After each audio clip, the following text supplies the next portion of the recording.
Врховен судија во затвор поради примање мито, кривична пријава за обвинител и тоа поднесена од колеги обвинители. Антикорупцијска бара поништување на назначување во Академијата на суди и обвинители. Нема дно кое нашево судство не може да го пробие.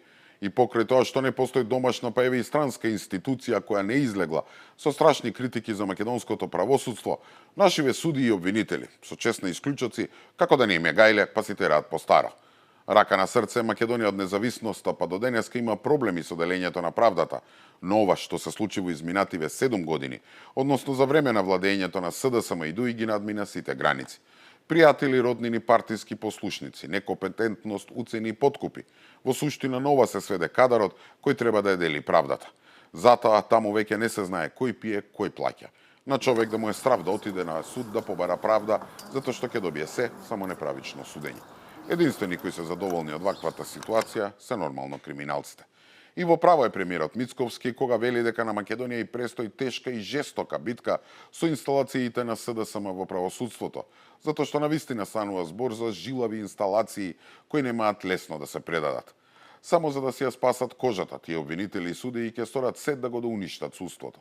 И замислете, во изминативе 5 месеци од доаѓањето на новата власт, во моменти кога се спремала некоја акција или се барала брза реакција, некои од обвинителите одма добивале стомачни проблеми, главоболки и температури, а не дај Боже, ако треба да се гони некој од минатата власт.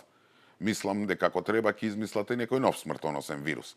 И на сето ова Дуи и Ахмети, кои цели 2 децении газеа врз све што се нарекува правда и правна држава, уште имаа лице да излезат и да кажат дека барањето на премиерот за итни реформи било притисок врз судството, злоупотреба на власта и со тоа се стеснувал простор за делување на опозицијата.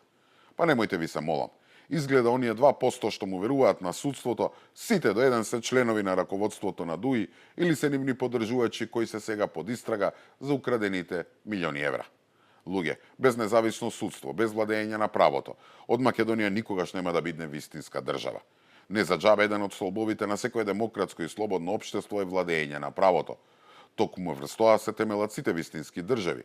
И не случајно првото поглавје за кое се преговара со Европската Унија се фундаментални вредности и владење на правото. Така што џабе ќе биде и име што дадовме, џабе ќе биде и сети бугари да ставиме во уставот. Без независно судство нема никаде да мрднеме.